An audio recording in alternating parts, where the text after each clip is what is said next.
You need to send a few units out. Yeah, he wanted to give some for testing. I said I would when he was first looking at it, but didn't seem too keen to ship to Cape Town. For such an expensive piece of kit, you would have thought it's worth the $200 to send it to Cape Town. Yeah, there's quite a few guys that have got one, and they all seem really happy with it. So. Yeah. The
Good evening, everyone. Welcome back to Sim Race South Africa for the 2020.1 season.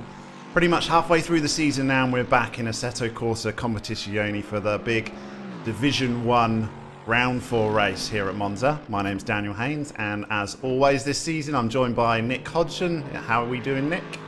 Good evening, Daniel. Good evening, everybody. Welcome to a very wet Monza right now. Qualifying, of course, we've got 15 minutes remaining. These guys have been going at it for about half an hour now. So yeah, the track is as rubbered in as it's ever going to get with wet and conditions, and we're certainly seeing the times start to creep down. Zahir Essa right now 55.1. He is absolutely flying, but I think we could see some improvements from others up and down the field. Yeah, it really is wet, so I think you just got to be out there on track, just pounding the laps out, and eventually you might find a bit of grip that no one else does, and it can plummet the times. Yeah, absolutely. Who's it? Daniel Rowe. He's been very close to pole a couple of times so far this session. Chris Heineke, in fact, has had the second spot in the grid at some point. He's down in 9th right now, 1.1 seconds off the pace. So, yeah, that really demonstrates exactly what we're talking about, that this track is just evolving constantly, and these guys cannot sit on their laurels. I mean, there you go. You see, as everybody joined, Zahir Essa was about half a second ahead. Junior McCall putting in a great lap time and is only 0.3 behind Zahir Essa at this stage in the 80k Mercedes-Benz. I must admit as well, a few cars off track. As I see, there's one at through that second chicane there at the moment, a Lexus. But I have seen more than their fair share of Mercedes in the gravel trap. I think that car might be a little bit of a handful in the wet. Yeah, so it's obviously been wet in Italy all weekend. We had a really good Formula 1 race yesterday, not quite as wet as this, but enough. As with just your comment about the Mercedes, I'm on board with Junior McCall, who is span it round in Lesmo 1. So, yeah, you're probably right there. And just to remind ourselves, they've had 4 days of HLQ, so we'll see how the drivers got on over the weekend. Setting times to get into Division 1. We've got the top 20 on screen right now. Zahir Essa, no surprise, and followed by his teammate in the Master class are back, and they are 1-2 whitewash in HLQ, and Essa is doing the same now in qualifying with a 1:46.9. It shows you how much slower wet conditions are with a 1:55.1 and provisional pole right now. Yeah, call that 10 seconds. Yeah, it's a lot on Monza. Raymond Mooney, his teammate, in second position. Sean Stridham third. Philip Minard did well for HLQ, fourth place, 1:47.6. Tariq Adam finishes out the top 5, 1:47.6 as well. Only just and I think Tariq is in the Bentley as well, which both him and Rowe in the Bentleys. And those cars should be good in the wet, so I'm surprised we're not seeing a Bentley or two further up the pecking order right now. Yeah, we'll have to keep an eye out for that. Where's the first Bentley so far? 10th place, Daniel, isn't it? Yeah, so... Yeah. Round 4 we are, this is, so we're exactly halfway through as far as the championship standings go, so we'll just remind ourselves of where we stand. Leslie Oliphant is topping the log at the moment, with 283.5 points. You wonder why the 0.5. Obviously had a slightly strange round last time out with server issues. Fingers and everything crossed that we do not experience the same this evening. So Leslie Oliphant is topping the chart. Lawrence Sterner, not seen too much of him, but he's there or thereabouts always, and that is getting him second place in the championship standings.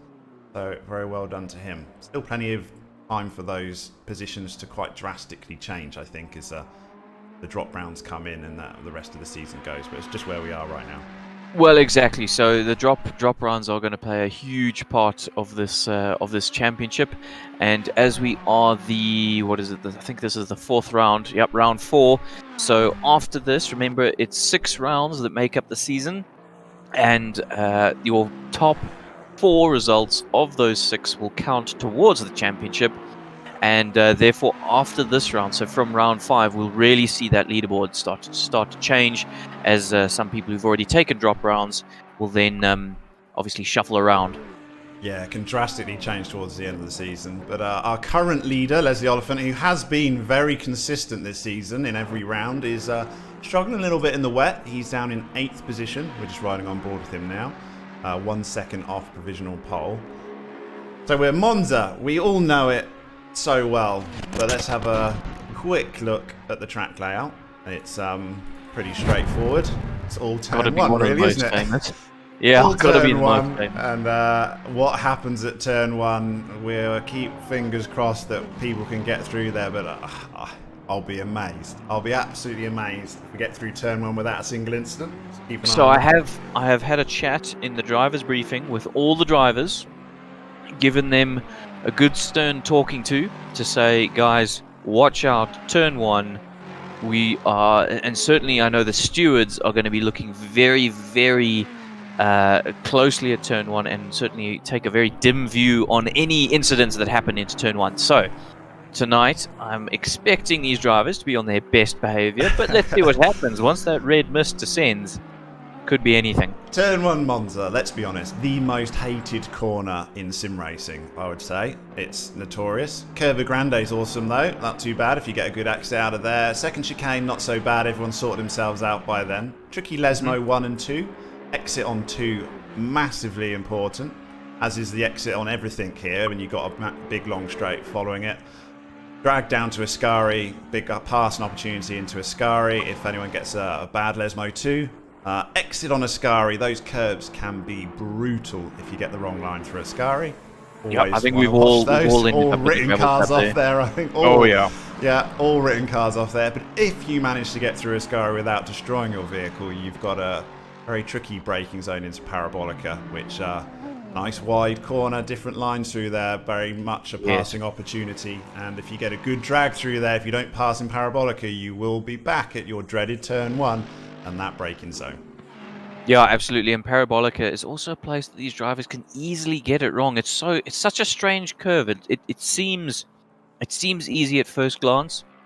It certainly seems like a place that should be a no-brainer, and yet how many drivers have we seen just get it wrong? I mean, even the F1 guys. Last year I seem to remember Charles Leclerc putting it into the wall in a massive way around Parabolica. You've just got to be so patient on the throttle there. If you get on too early, you just wash out and it completely destroys the corner. But it's way more difficult, you're right, than what it looks.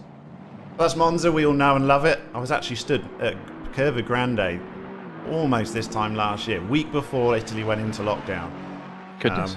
Having a look at the track just before the last possible opportunity. Right, so while we've been waxing lyrical about the track, Raymond Mooney has taken provisional pole by 0.015 of a second. That really is close. So, a lead change in qualifying. Teammates, of course, but I think it'll be a bit of a battle of the teammates, the two Ferraris in the master class. We've got the McCalls there, Morgan just ahead of Junior. Both in the Mercedes, of course, of the ATK arena, but that could be an interesting battle. Ferrari, Mercedes, and then Philip Minnaar, who we saw in HLQ doing very well as well. Philip Minnaar in 5th position there. Obviously, these conditions will be drastically different to what times they set in HLQ. So Philip Minnaar is showing himself proficient in all conditions. Bit more than the car in front that almost took him out there. Not quite skipping across the track. Yeah, remember we have got 38 drivers on track, so going to be difficult for these guys to find a clean lap. Of course, in dry conditions, I don't think that they complain too much about that. It would be nice to have a little bit of a slipstream, but certainly in these wet conditions, you want to be able to see as best you possibly can. Having a look up and down the track now to see if anybody's improving. I'm not seeing too many jumping at the moment. I would just like to point out the Jaguar is obviously quite efficient in the rain because Brent Lindsay-Ray is in 15th place. You know, I was going to save that little nugget right to the end, but Brent Lindsay-Ray has actually done incredibly well in this Jaguar. So when I tuned in about 15 minutes ago, he was sitting 16th, and we've seen positions changing up and down the field. So Brent certainly found a fair amount of performance out of this Jag, because he is currently sitting 15th. The fact it's a wet track might actually help him out. I think it's probably a little bit down on power compared to the others. Yeah, but he's doing extremely well in the 666. Okay, we're absent of a hot lap, so maybe just pick up on board as Zaire Esser comes across the start-finish line here. And of course, remember, he's now vying for pole position. Only got to find a couple of hundredths of a second here to clinch it at this stage with 3 minutes and 32 seconds left. Breaking down into turn 1. Let's see how he clips turn 1 in the wet here. Does ride the curb a little bit, doesn't hit the red sausage curb. Oh, he's still using first gear to accelerate out. That's interesting. Car obviously complaining. Well. Yeah, he does. I can see it's a PWSR car ahead of him. Still seems flat out through Grande. And into the chicane we go. Brakes just before the 100. Doesn't clip the outside apex. Definitely clips both apexes on the chicane. Gets the car sort of settled and then back on the power. You can see the car's very squirmy. It doesn't like... Ooh, bit of understeer through, what's that, Lesmo 1. Coming into Lesmo 2. Definitely gaining on this, what I think is a PWSR car, just based on the yellow.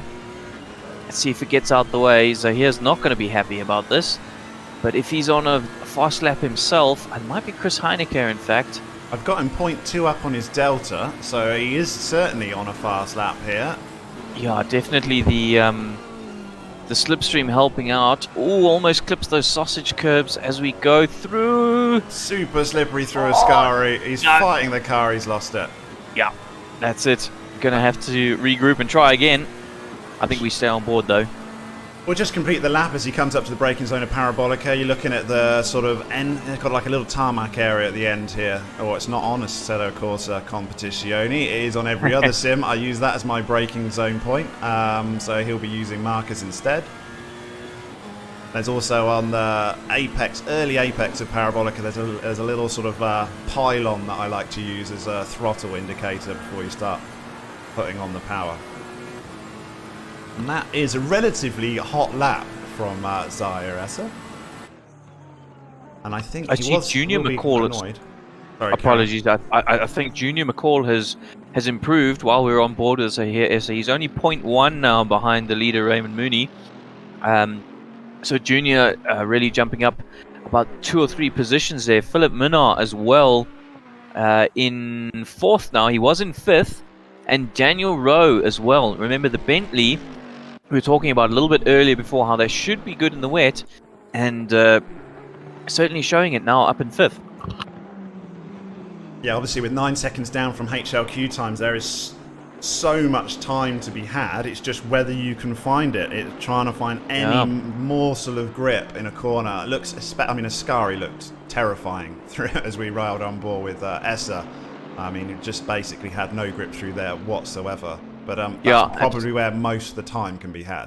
Absolutely. I mean, you see Morgan McCall has fallen all the way down to 7th, and he's only 0.3 of a second. 8th now, only 0.3 of a second off the top guys. Hannes van Veek doing very well in the Aston Martin in 7th position.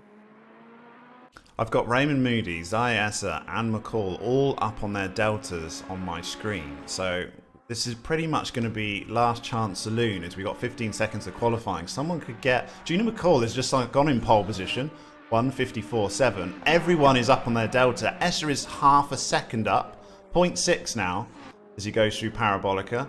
And he had to avoid a spinning Ross Bartle in front of him. So there's definitely time as the checkered flag has waved. We are over in qualifying. These guys got to finish their laps, see what they can do. Esser is about to come across the line and takes pole. Massive. Wow. Look at that. 0.6. He was so far up on his delta. Finally clutched it at the death, did Zaire Esser with a 1:54.0. And I'm just seeing anyone else. Raymond Mooney is 0.3 up as well. Might take second position back from McCall.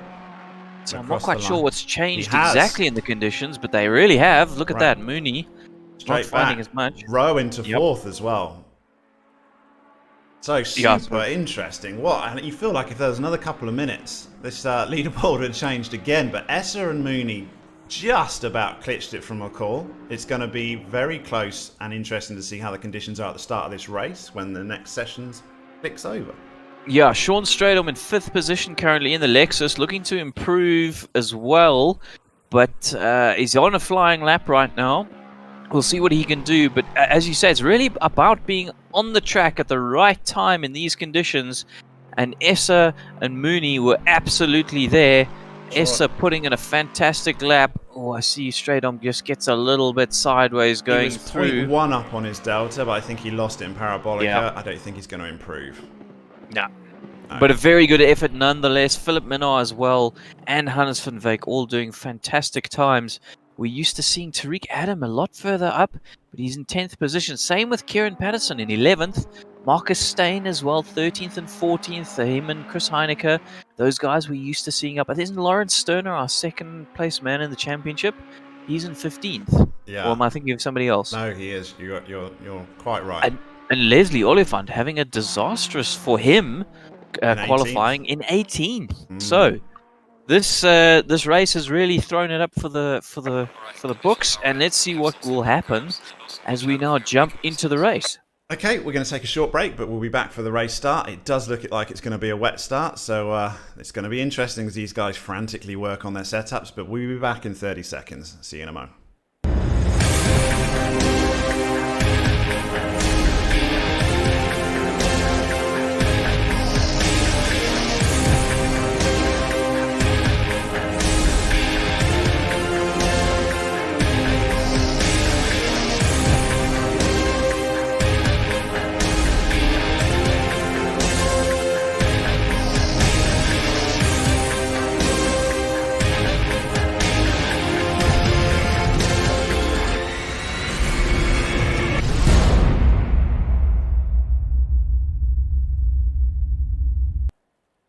And we're back for the start of this race. It will be a wet start. 2 minutes to go. These guys are loading their wet setups. They've had half hour to practice in the rain, so worried at all, I don't think. I would disagree with you there. I think a wet start at Monza. I was trying to help them out. I was trying to be nice. Turn one, they're terrified. They're all terrified. I said to Essa, if the only way I can see you getting through turn one safe is to qualify on pole and then just miss the first chicane and take your slowdown penalty. So we'll see whether he takes my advice. My other advice was start from the back and then just work your way through the carnage. Yeah, I'll wait for everybody to have an incident, but I don't know. I'm gonna go completely opposite and say these guys are gonna be fine. Okay, I like your optimism. I've got to be the optimistic one here between the two of us, Dan. Somebody's got to be. Yeah. So I'll play that role tonight. We had the Fanatec GT World Championship at the weekend. I don't know whether you caught it, but the big event, I heard about the it. Best of the best, and it was at Monza, and the pile-up on turn one was just unbelievable, as everybody seemed to think they could go three abreast through a tight chicane. So if we can learn from the best and prove that the standard of racing here at Sim Race South Africa is actually better than the Fanatec GT World Championship. I was going to say, not one for bold statements. I'm going to say these guys are better than those guys. So watch. Here we go. No problems. 30 seconds to go. All these guys should be pretty familiar with their setups.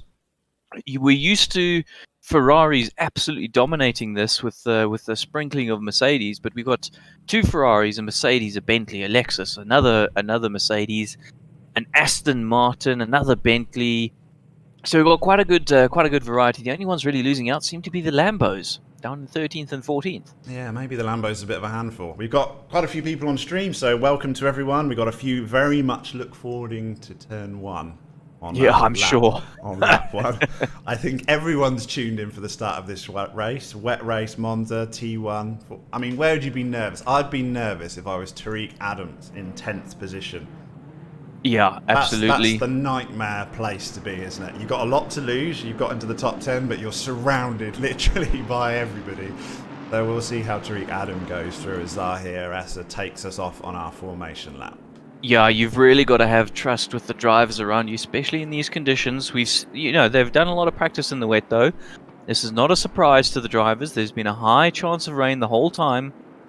Not too much rain, but a high chance of rain. So really, these guys have no excuse. They should have done a bunch of practice starts in wet conditions with the AI at least just to see what it's like. This is definitely better than the qualifying conditions, and if you look at the forecast, in 3 minutes and 10 minutes we got a rain minus, so that looks like it's going to improve. We'll see how whether it's just slightly less downpour or whether it is actually improving. It'd be amazing if we got a track that slowly dried out, and what that would mean over a 75-minute race. I think it would be quite interesting, a little bit like yesterday's F1.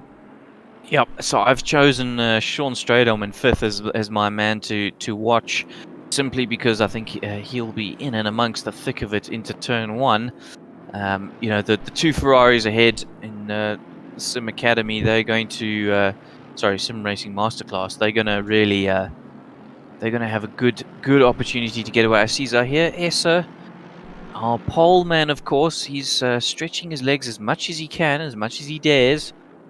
Really trying to put some heat, I think, into those wet tires. I'm in the helicam mode at the moment, and I'm going to stick to it because that's going to give us the widest possible angle of turn 1 shenanigans.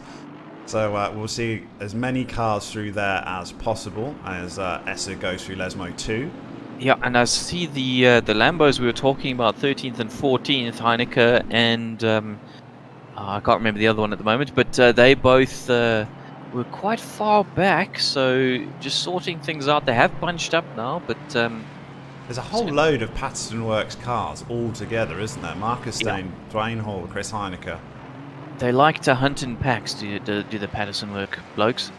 Yeah, maybe some strategic strategy at play there. All qualified together, and we'll make sure we get through turn 1 by not taking each other out. Yeah, exactly. Herd mentality.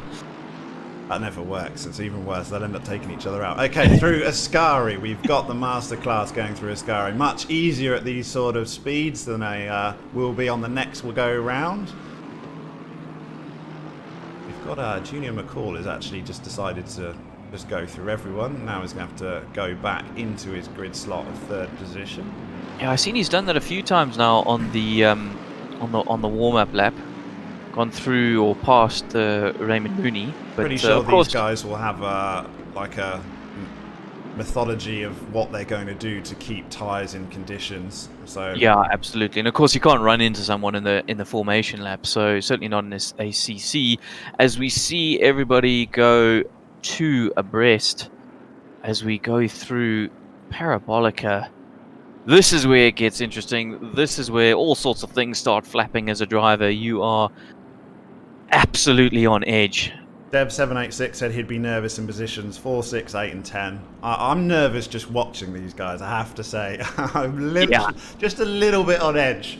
I mean, if this doesn't get your adrenaline going as a driver, I have absolutely no idea what will. As a spectator, it's got me going. I'm very interesting to see as Zarius just creeps up to the start-finish line, and we're going to get the green go signal any moment now. So many cars on track. Wait for it. There it is. Go! Go. Green flags. Here it is. Sticking with helicam as we come up to turn 1 then. Essa, we've got McCall looking up the middle. Please don't go 3 abreast. Please don't do it. Here we go. So here Essa has pulled a little bit of a gap into turn 1. Turn 1. Here it is. Everybody breaking down. Oh, McCall looked up the inside, and he has spun Mooney round. Mooney's facing completely the wrong way, looking further back. We're just going to drop back to Tariq Adams. There is the usual turn 1 mess. Sounds Van der Vest. There's a lot of people going through the chicane. There's a PWSR car around, and Sean Stradom has been turned around. He's all the way down into 27th now. It is absolute pandemonium back there. Hugo de Witt is spun round and is not. Yeah, there was a lot of people involved there. We'll have to look back after the race. It was never going to be. It was Essa that spun round. No, it wasn't. Was it? Mooney's in 1st position. It was Essa that spun round. Essa's back. I really thought that was Mooney. So did I. I really did. Essa had obviously a bad start then because Mooney poached him. Oh, we got more carnage. Ascari as well as Mooney. No, Mooney's now gone back down to 34th. It's all over the place here on the timing screens. Essa is 1st position. First. Thank you. Yeah, I thought Mooney, so. Yeah. We're waiting for them to go through sectors before it live timed. We had it wrong on the broadcasting. So yeah, it was Essa that did get through. Mooney was there, and then he just had more, didn't he? It's yeah, a he disaster. did. Daniel Rowe, the big gainer in all of this. He is in the Bentley and in second position now. He had a pretty decent qualifying, but not as good as second. And he is pulling a little bit of a gap on both McCalls, Junior and Morgan. I think it was Junior, who made contact with Mooney in the Ferrari and spun him around. And as soon as you get one car spun around in that first it looked such, chicane. To me, it was the lightest of touches. The lightest of touches. Yep. I actually thought McCall was okay coming up the inside. Looked like he gave space, but maybe just touched the back of the car, and in these conditions, that was enough to send Mooney round. I'd just like to say, look who's in 12th place. No, we're not going to jinx it. Well done, Brent Lindsay-Ray in 12th position. He's being hounded by Patterson Works vehicles, though. Leslie Oliphant, our current championship leader, is behind him. Yeah, we have more we've turn got a car one action. stopped on circuit right in front of... there was a Mercedes that was stopped right in front of Brent Lindsay-Ray then as he come through... where was he? Through the second chicane, wasn't it? But I can't find out who it was. No, it was the first chicane. It was turn one again. Yeah. It was turn one again, and somebody, as you say, and there's another turnaround. Yeah. Goodness. Chris Heineke. That's a little bit of a mess back here. I have a feeling the stewards are going to have their hands full on this one. They are indeed. I think Zaire Essa has got the best position on track because he can just look ahead and just pray that everyone's having carnage behind him. That's exactly what's happening, including his teammate, unfortunately. So Tariq Adam in 4th position, Marcus Steyn in 5th position. They too have also had an absolute blinding start. They'll be loving this. In 4th and 5th respectively. Remember, Steyn was 13th or 14th. He was one of those Lambos. And Daniel Rowe in the big Bentley in 2nd place. Yep, they've all done except... Where's the other McCall? We've had a problem with the McCall. That's what's happened. Morgan McCall has fallen all the way back to 16th position. Was he the Mercedes that was turned around in turn 1? That's what it was, everybody. Yeah, that was the Mercedes that was almost... It didn't look turned around. It looked like it had stopped on track. It was very, very strange. Only be able to see it back on a replay possibly, but yeah, not quite sure what happened to that to Morgan McCall. Yeah, and Philip Minnar as well has also not had a brilliant start. He's in 17th. Remember, he was well into the top 10 in qualifying. Same with Sean Stradom. Shame, Sean Stradom in 22nd there. Very tight in the midfield. We've got Leslie Oliphant did get past. No, Brent Lindsay-Ray is up into 9th position, so they're all ploughing through the field. We're on board with Leslie Oliphant now, looking up the inside of Hannes van Veek. 22nd position. Oh, Oliphant's round. Oliphant's round in... oh, I see him. Yeah, as the others come through. Look at all those Odin Racing cars. And now he's got to wait. He got helped round a little bit further before he could rejoin. Actually, little tap helped him, if nothing else. But yeah, he's going to drop way back as our championship leader, Leslie Oliphant. Yeah, a lot of these cars carrying some significant damage by now. Oh, guys just going off everywhere. I'm just down at Ascari now with Morgan McCall and just aquaplaning straight across there. I think the weather forecast is going to get a little bit of a hard time after this race in Discord.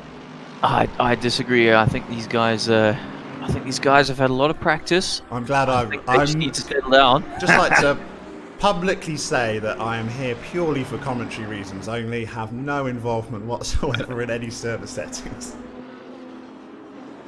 Well, I tell you what, it's going to be certainly quite entertaining. Even at the back, there's just cars absolutely everywhere. Looking at Yassine Manuel at the moment in the Mercedes, in the middle of a massive train with Endron Governor, Henry Rowe, Hugo de Witt, Raymond Mooney, of course, our second place grid slot man, all the way down, and people changing positions left, right, and centre here. It's actually quite interesting even at the front because Zaire Essa is not checking out like I thought he would do. Daniel Rowe and the Bentley's doing a great job to stay within a couple of seconds, and he's got Junior McCall for company right behind him as well. Yeah, I think that gap might start to grow as Junior McCall really puts on the pressure. Junior doing very well here to just try and catch up with Essa.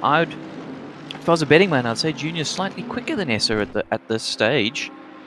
Yeah, so might just be doing all he has to with tyres in mind as well. I'm just trying to, it's very hard to actually see what's going on here. As whoever you join, I'm just on board with Chris DeSantos is going side by side into turn 1. Oh dear. He's got Danny Miller in front of him. Actually was fine in the end. He always heart just skips a beat every time you see 2 cars side by side going into that braking zone.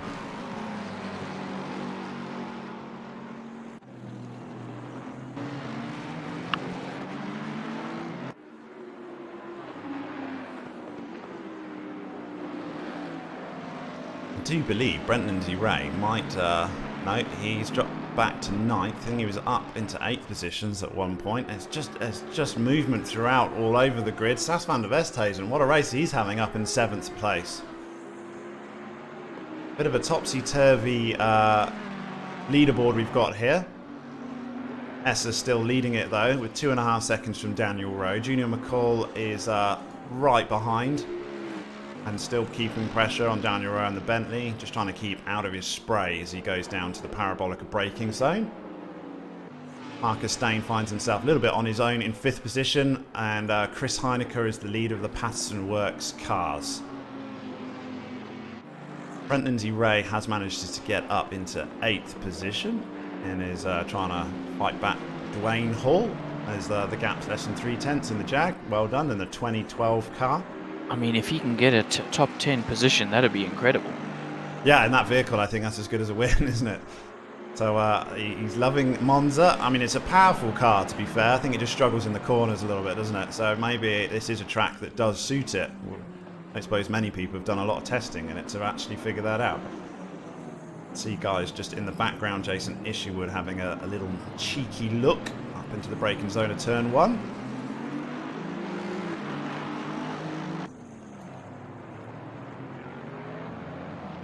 Chris just gone on board with Ross Bartle as he decides that turn 1 is a little bit too much for him this lap, and he will just skip across it.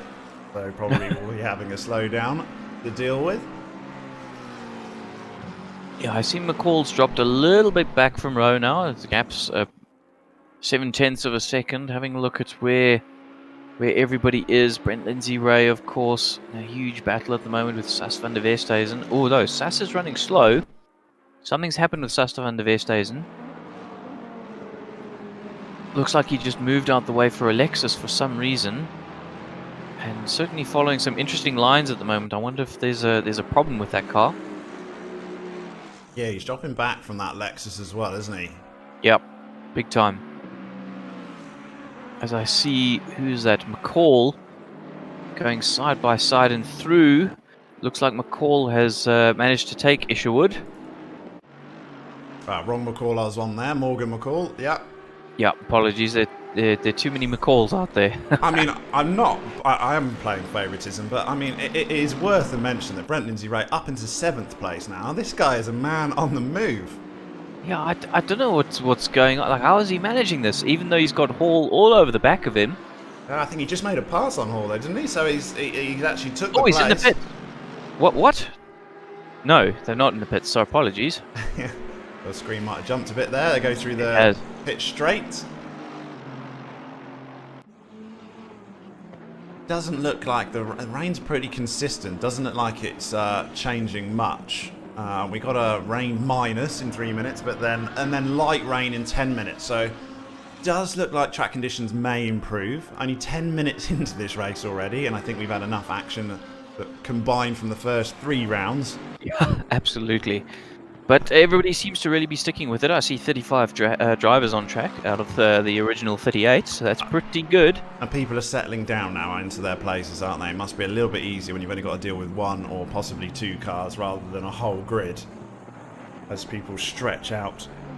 Raymond Moody is fighting his way back. He was like 30th place when we checked into him last. He's up into 19th position already. Obviously, mega pace, and he's completely out of position. So he's going to at least have an enjoyable race fighting his way through the field. Let's see how far he can get back up, if he can show us a masterclass. Absolutely, and I got to say that the top 3 drivers really are checking out from the rest of the field. Just looking on the sort of live tracker, so to speak, Obviously, we've got Zahir Essa up going through Parabolica right now and exiting it as both Daniel Rowe and Junior McCall come through Parabolica. And it's nice to see we have Ferrari, Bentley, Mercedes, so 3 different constructors in the top 3 right now. And the Lambos that really struggled in qualifying, 5th and 6th position in Marcus Dane and Chris Heineke, so maybe a bit better in the race trim. Oh, we've got a pass from here. We've got McCall looking up. He's side by side with Daniel Rowe. He's going to go around the outside here. Please be careful, guys. Yeah, Daniel taking the... Oh, McCall's going to get a slow down there, surely. He's going to have to give the place back. He will do to Daniel Rowe. Right, unfortunately, we've got Philip Minar in live chat, and that means he's no longer in the race. So he said he lost connection. So real disappointment, Philip Minar. He had a good HLQ, good qualifying as well. Might explain why we don't see him on track. We were looking for him earlier. So quite a battle here between Daniel Rowe and Junior McCall. McCall had a look on the last lap. He didn't pass cleanly, so quite rightly gave the place back. And he'll regroup now on this lap and maybe have another go into turn 1. Yeah, I'm busy riding on board with Junior. You can see his windscreen wipers aren't going, so he mustn't be using cockpit view. But the Mercedes, as I watched it go through both Lesmo, it was quite... It was quite skittish through there, so I think a little bit of a tricky car to drive in the wet conditions. So Junior doing very well at the moment. I imagine Daniel's somewhat more comfortable in that Bentley. Certainly that car used to be very settled in the wet. I imagine that hasn't changed too much. Oh, as we go through Ascari, that always makes me nervous, especially in these conditions. I think Daniel will be a little bit wary of turn 1 after the last lap. See whether he did really concentrate on Parabolica. He needs a superb exit out of here. We're just riding on board with Daniel Rowe, looking back at Junior McCall as he's just above the rear wing. See how much he gains on this straight. Don't think he's close enough. No, I would say not, unless the slipstream really is big. You can see he's gaining a little bit on the Bentley, but not too much. Yeah, not like last lap, is it? So he's just going to have to regroup, wait for the next opportunity. Quite a battle between these two. Surprised not getting into 6th gear there. That was strange. So I'm not sure if he lifted off a little bit to Junior or what the story was, but he certainly closed up as we go through Curva Grande. Maybe a little bit more cautious considering his braking zone last time. I'm assuming these guys skip the first chicane too many times, they will be getting a drive-through penalty. That's the last thing you want. That can destroy a race. We saw I had a little bit of that last round out, didn't we?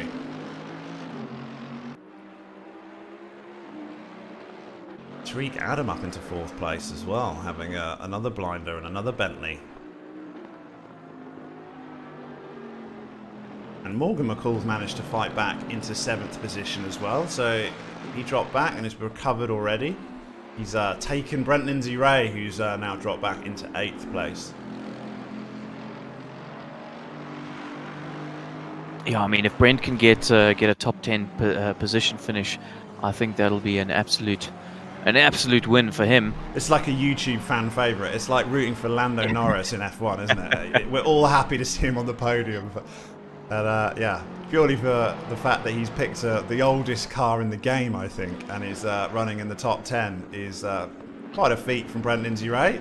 I think he might want the reign to continue rather than stop, possibly.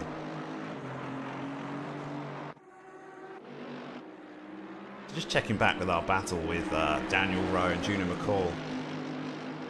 0.3 is still the gap. He's a little bit closer this time round, is McCall, but still not enough, I don't think, to make any sort of a pass into turn 1. As I say that, as he's looking on the outside again, he's further back than the first attempt he made. Surely not. No, he's dropped back behind. Daniel really squeezed him on the outside there. Right thing to do, but risky in wet conditions. Tariq Adam still a little bit far away to come and get involved in this battle and help his teammate out. And while we're watching this, a quick shout out to Sean Stradham, of course, who got caught up in the turn 1 lap 1 incidents, and he's worked his way back up to 15th so far, while Raymond Mooney, who of course also got caught up in the turn 1 lap 1, is up to 19th now. Yeah, I think Stradum just gained another place as well. I think next time he goes through sectors, he'll be in 14th as he comes out of the first chicane. Yep, he looks like he has passed Mesnier. Just want to compare lap times. If we go, Zaya S's last lap was his fastest lap of the race, 1:53.0, actually quicker than his pole position lap. So the track conditions are better than they were in qualifying. And for the first time, we've got no rainfall on the forecast in 10 minutes' It is time. drying out, and the track is now marked as damp, not wet. So really expect these guys to be able to get the hammer down soon. In comparison, though, we've got Daniel Rowe also did a 1:53.4, only 4/10 back from S the last lap, and he had Junior McCall in his rearview mirror the entire time. So, by no means slow is Daniel Rowe and Junior McCall. Essa has managed to get a gap of 6 seconds. He's not had to fight with anyone, has he? So it's definitely been an advantage for him. They're very close here, Junior McCall, right up the back of Daniel Rowe. Certainly going to have an opportunity here. Mercedes super powerful up the long straight. I think he might have this done before he even gets to the braking zone. Surely. Yep, easy game. Oh, but he's not covered off the inside line. No, I think he gave him plenty of room there, and Daniel Rowe kept his car at the front. But and he had a brilliant exit, did Daniel Rowe, and he's got the position back. What a cutback. Yeah, that was incredible. I wouldn't have expected that to be possible, but it was. I think McCall got really bad traction or something because he just couldn't get out of that chicane. And Daniel Rowe gets the position back. Great battle between these two, and also very clean driving. Plenty of space left from both drivers through that first chicane.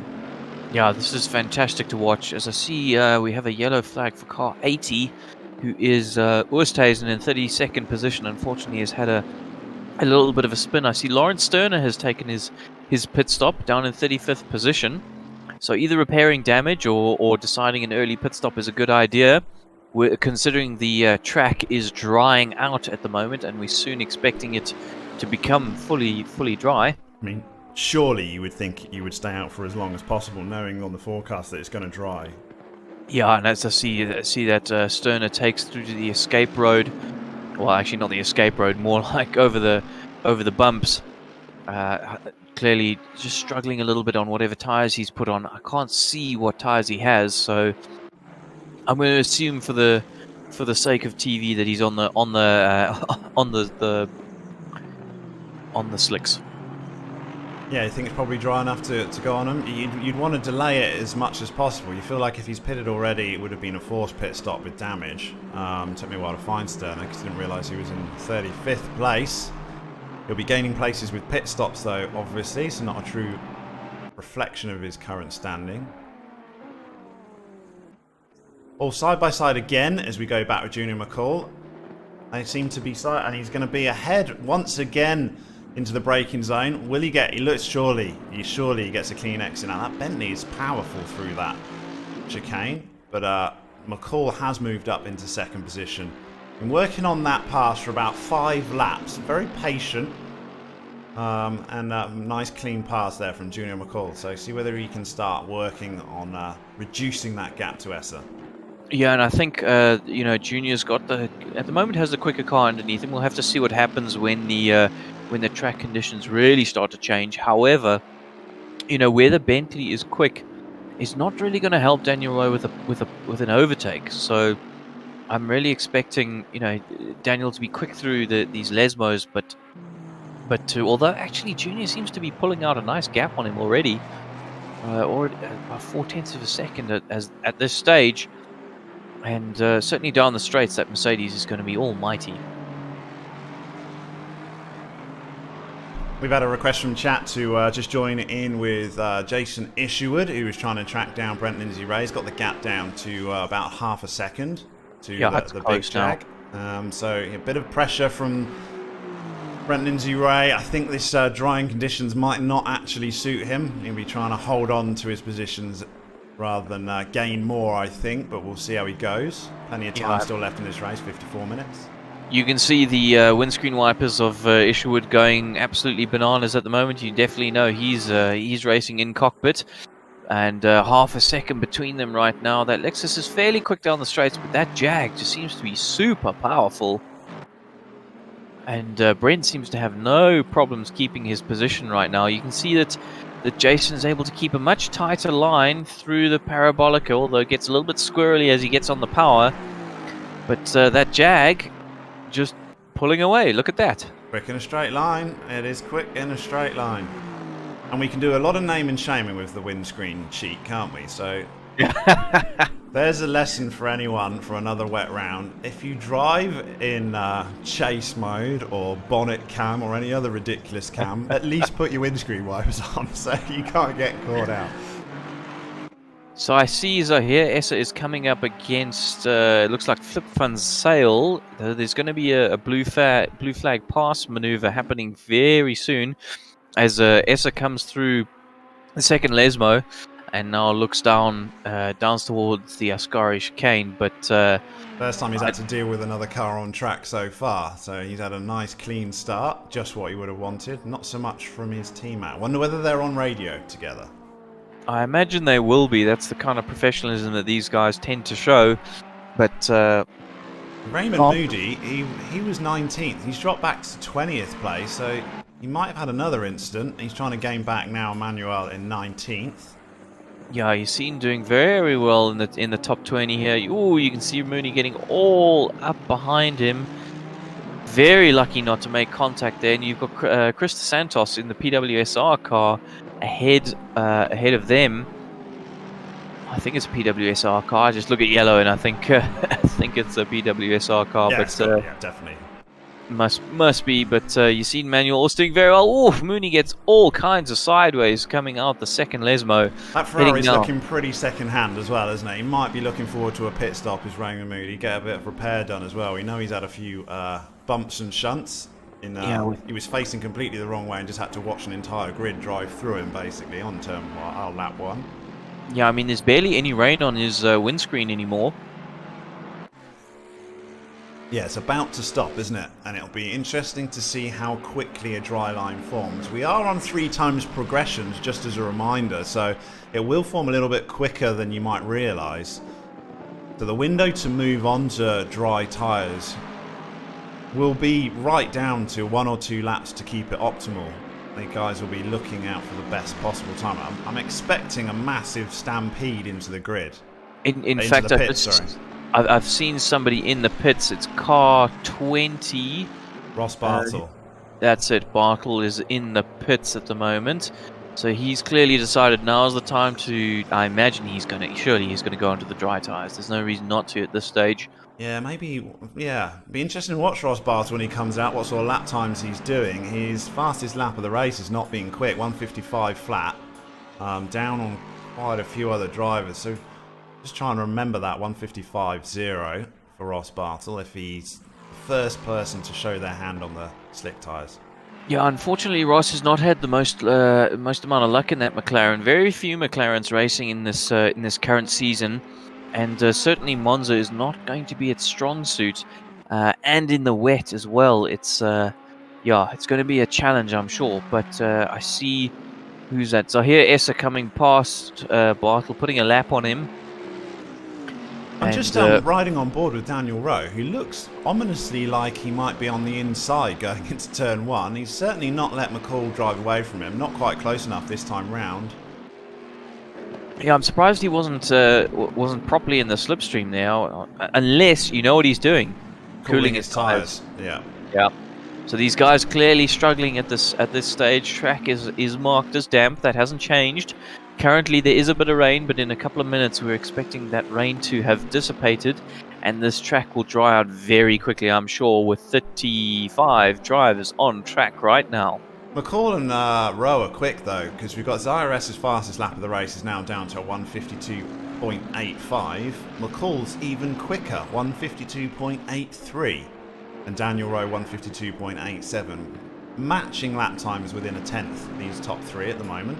Yeah, I'm sure Zahir S will be very happy at this stage with that. In these changing conditions, if you can just hold station, that's absolutely fine, especially when you've got 6.5 seconds in your back pocket. Obviously, that doesn't give you enough for a major mistake, but certainly it means you can somewhat think about your strategy. As I see Daniel Rowe once again going offline to try and cool those tires.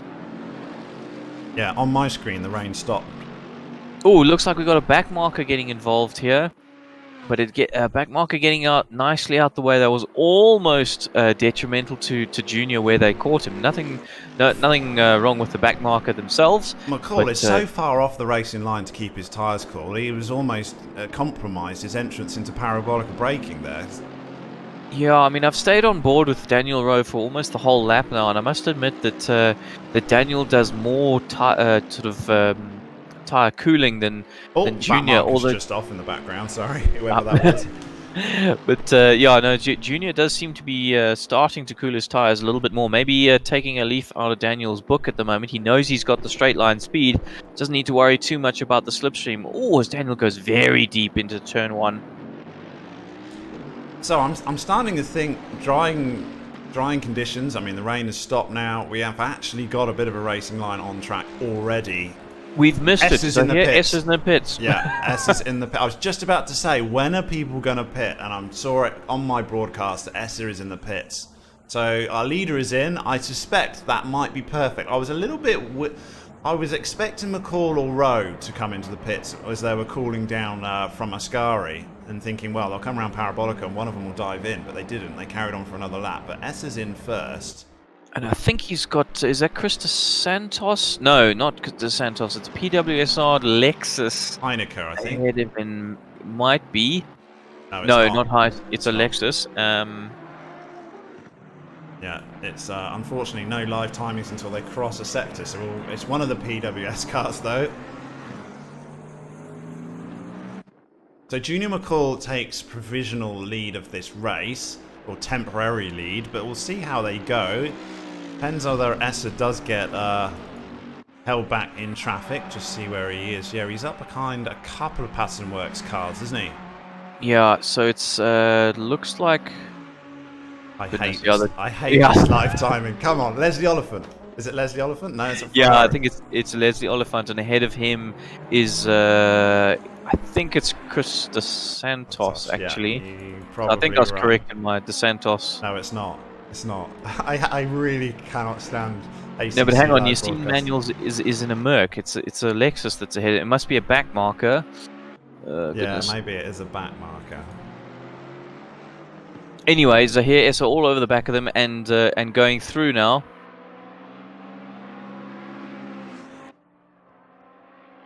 It's Alan Patterson. That's who it is in the Lexus. Alan, well done, well done. But Alan moves nicely out the way. Let's Zahir through, and our net leader. I don't see that. Oh, Zahir gets an almighty tank slapper on through. And McCall's come into the pits as well. So he was 6 seconds was the lead, Essa. So McCall's gone into the pits.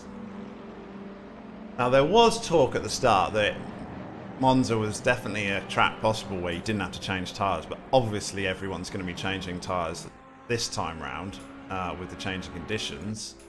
Yeah, absolutely. So McCall is now exiting the pits.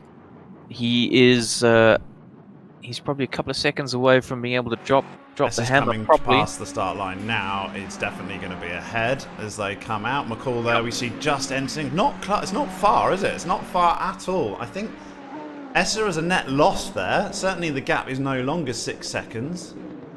McCall side by side. With a Patterson Works car who seems to get out of the way from the guy behind him as well. But now, so I'd say, look, I mean, you can see Essa ahead now. Definitely McCall a winner in that pit stop. But of course, Essa's had a lap on the tires, has kind of got a feel for it. Yeah. So now we've got 2 Bentleys leading this race as it currently stands. Yeah, and he's gone past again, has Daniel Rowe. He's happy with his tyres. Maybe that cooling that we saw for quite a number of laps is just managed to extend the life a little bit. But we'll be keeping an eye on his lap times. Last time out, it was 1:53.2. And what was Essa? Essa was a 1:58.7, but that was obviously, he hasn't had a full lap. That was including his out lap, I think. Yeah, it would have been. And the Bentley is generally a bit kinder on its tyres, so you're likely to be able to stay out longer on those wets, but it won't be for too long. Oh, and Junior McCall has just been dive bombed through Ascari. and has lost a position. And why do I feel like that was Is that a back marker? Antonucci? No, it was Antonucci in 17th place. Oh, Who right, he's has taken it back. taken his pit stop, so he's taken the position back on track, and He's he's absolutely flying ahead of McCall at this stage. So maybe these tyres are just taking a little bit of time to get into their window then. We'll just want to look at what S's lap time. Oh, he's a bit all over the place from McCall, isn't he? Struggling to keep hold of that. Really struggling on these dry tyres, so no wonder Antonucci was so much quicker than him. Yeah, so S has just done his first flying lap on the slicks, 1:55.2. That's not quick at all. That's 2 seconds slower than Daniel Rowe managed. So Daniel Rowe is currently lapping 2 seconds a lap quicker than Zaire Essa. A few more laps like that, and it may be that Essa came in a bit too early. And same with Junior as well. Yeah, Junior's definitely struggling on these tyres. Not enjoying. He was his outlap was a 2:59. I think it was 2:57 for Essa, so even with his outlap, he was slow. Yeah, I mean, it's not going to be long before a dry line starts to form nicely for these guys. It's going to be all about the timing for Daniel Rowe, and I mean Marcus Stay and Chris Heineke. They are now second and third. Those guys were 13th and 14th, I think, in qualifying or somewhere around there. Daniel Rowe stayed out again and just did a 1:52.8. He's going quicker. Yes, there's definitely a crossover point that these tyres have. Oh, I'm just looking at Junior. He really is fighting this car left, right, and centre here just to stay on track, doing a fantastic job of it. But goodness, it definitely isn't quick right now. So, yeah, we're going to really see what these drivers are made of. Has Essa and McCall made the wrong choice here? Have they just a little bit early, possibly, or yeah. it may be that they'll get their tyres in the window and everyone else is going to lose a similar amount of time. We've still got a little bit of standing water as we just skip to that back straight as they come up to the braking zone of Ascari. So there is still water on track. There's not a full dry line by any means. We've got Essa just coming round Parabolica now, and see when he crosses the line whether his lap time can improve, because a 1:55.2 is not going to be enough. Yeah, as I see Antonucci is now diving into the pits. That's releases Junior McCall. 1:54.8. 1:54.8 from Essa. Still not quick. Second back. Another set. Nearly 2 seconds off Daniel Rowe. So definitely the right call for Daniel Rowe to be staying out. I wonder if he's got spotters or somebody just having a look, telling him, stay out, you're much quicker, you're still much quicker, don't worry about it. I see the danger, though, is pushing it too far, isn't it? That's the danger. Well, exactly, yeah. It's timing that, because as soon as the wet tires go off, they go off in a big way, and he's going to lose a lot of time. He's staying out. Daniel Rowe is more than happy with the condition of his Bentley right now, and he is staying out. I'm just waiting for him to cross the line. And I mean, it must be said that, I mean, we got the top, obviously the top 9 have yet to pit. 53.2 again across the line. That's still 1.6 seconds quicker than Essa currently is lapping. And it's been like that for the last 3 laps. I don't think the gap was that substantial to Essa, so Daniel Rowe is our current leader, might be our net leader as well at this rate. Yeah, and he's got a fair train of cars in front of him, so, you know, as probably the fastest man on track right now. It's going to be... Essa's dealing with back markers as well, but they're not back markers. They don't need to move out of the way for him. He's in a bit of a sandwich now. He's got Leslie Oliphant, our championship leader, right up behind him in the Patterson Works car. Not making it easy for Zaire Essa. Yeah, Daniel Rowe's got blue flags waving furiously for him. The Odin Essa twitched massively out of Parabolica, and Oliphant looks like he might have the run on him here on the straight. See, Darnie Miller's moved nicely over for Rowe. Easy as he likes it. Daniel Rowe at the moment through Ascari. The car not quite nice and settled actually compared to the rest of them. See, Oliphant's still behind Essa. Yeah, didn't quite make it on the straight. I've got last lap for Essa, 1:55.0. Daniel Rowe is a 53.2. 2.8 seconds.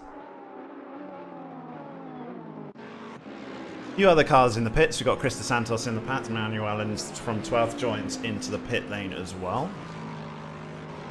And right, I think as we're waiting for Daniel Rowe to eventually make his pit stop, and a lot of others have taken their pit stop, this is a good opportunity for us to mention our massive endurance race that's coming up. So if you're enjoying the GT3, you think you want to get involved, maybe this is the event for you. So we will be at Kyalami for our next special enduro event. And in fact, that enduro event will be held on June the 26th, 2021.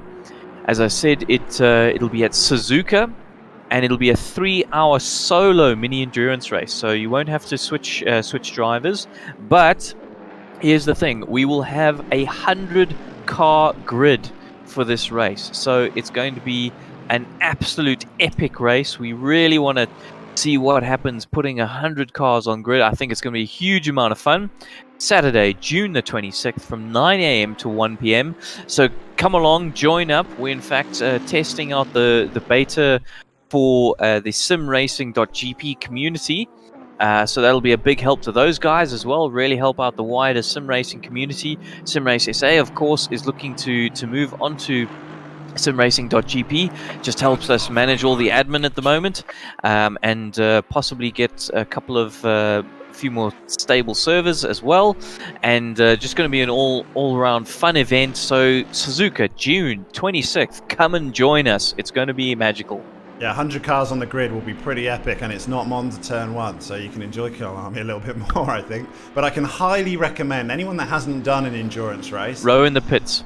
Yeah, he's coming in. We'll keep an eye on from him. But anyone that hasn't done an endurance race, for sure, I mean, for me, it's the only type of racing I'm doing at the moment, endurance. It really is a different type of racing. I highly recommend it. 3 hours solo is a great way to just dip your toes into the endurance aspect of it.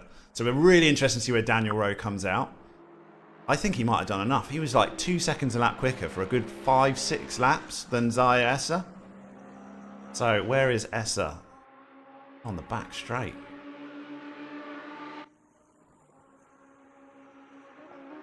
He's only just coming up to Ascari now, is Essa. Long way to go from Daniel Rowe in the pits. He's still got Leslie Oliphant hounding him behind, who hasn't pitted yet as well. Daniel Rowe, I'm waiting for him to leave his pit box. He's just dropped off the jacks. He's left now. Surely this is enough. Yeah, must be done and dusted. You'd imagine easily he's going to have a huge gap. Yeah, Parabolica only just entering now is Essa. Daniel Rowe is what a strategy play here. He's just coming up to pit exit. It's going to be a little bit closer than we thought. No, it's going to be close. It's going to be very close because Daniel Rowe's pitted really far down the pit lane, so he's only going to get on the gas properly now. No, I think Essa's going to be fine. There he is. You can see if you're on board with Essa, you can see I think Rowe's got it. I think Rowe's got it. As they come into the pit, it's going to be very, very close, super close. And I think Essa's thinking, where the hell did that come from? Daniel Rowe is going to be the first one through the first chicane and is our full-time leader of this race. Brilliant strategy play there from Daniel Rowe. Absolute masterclass from him, and we're going to see Essa try and pounce now. He's really going to have to do. You can see the dry line forming really nicely, so that's going to help Rowe get up to speed. But of course, his tires, brand new, fresh. You'd be thinking, "Wow, new fresh rubber. That must be amazing." Yes, it is, but only after a lap or so. Once you've got them all up to temperature and up to pressure. We've seen it's not, is it? So he's off. Rowe made a big mistake there. Dipped his wheels into the gravel. He was lucky that it was in Lesmo 1, so Lesmo 2, if he gets a clean exit, there was no way that you can pass there, but I think Essa is hounding all over the back of him. He's got Oliphant behind him as well. 3 cars in this fight right now, but Oliphant hasn't pitted. I think went a bit wide there, Essa. Yeah, had to put on wind on a massive armful of opposite lock there to make sure he didn't spin that Ferrari. He knows how important it is to get a good exit before you come down this back drag to Ascari, and he didn't get it, so now he's going to next opportunity is down for Parabolica or turn 1 again. Rowe's really parking that Bentley exactly where it needs to be. Yeah, he's a wily old customer, is Rowe, but Essa, we've seen him time and time again be class of the field. Can he do it after having not played the best strategy possible? And you feel like he's got to do it in these first 1 or 2 laps while Rowe's just trying to formulate himself how these tyres, how much grip they've got compared to what he just handed over, and get them into the window. S is close. S is close. I think Rowe's got to cover the inside. Yeah, he's got to, because of course Essert got a much narrower line through parabolic. Covering the inside. That's close. There's a car coming out the pit lane as well. That's going to have a massive effect on this move. Essert has to go wide. There's a spinning car as well. Oh, that's just turned around, but Rowe has as well. Both cars round. Who can get back on track first? It looks like Rowe can. Yeah, Esser was stuck on the grass. Couldn't get it back on time. Rowe got it back. It was a bit 50-50 there for me as they went through that chicane, literally side by side. No driver was prepared to relinquish their position. I was watching on board with Esser, and you could see how much space he had to try and give Rowe through that first chicane. Felt the first contact, and then suddenly he was around. I wonder whether we've got an action replay of that. I really hope. I pressed the button earlier enough, and I didn't, unfortunately. So we just missed that. So yeah, haven't quite got that one. But yeah, S is gonna have to regroup now because he's back. How far back is he from Rowe? 5 seconds he lost there, and that opportunity to pass on his tyres that were all prepped and ready to go is being wasted. Have a look who's the net leader of this race, though. Our good friend Junior McCall in number 41 Mercedes for ATK. With Daniel Rowe all over the back of him. Oh, there's contact there with a back marker that was never going to go. And Rowe's into the wall as well. And McCall. Daniel Rowe massively into the wall. McCall into the wall. Is that going to give Esser the lead now? Where's Esser? Yeah, Esser is he's gone. He's gone past. I bet he's behind Daniel Rowe. Rowe's in front of him, and they got someone sandwiched in front of them. It's moved out the way, back marker. So it's closed. That 5-second gap is now back down to nothing, and possibly Rowe's got a bit of damage in the Bentley. Yep, Rowe will definitely have damage in the Bentley. I think McCall will definitely have damage as well.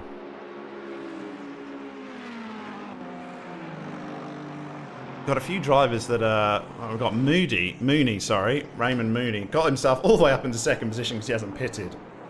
Currently in the pits getting a tyre change.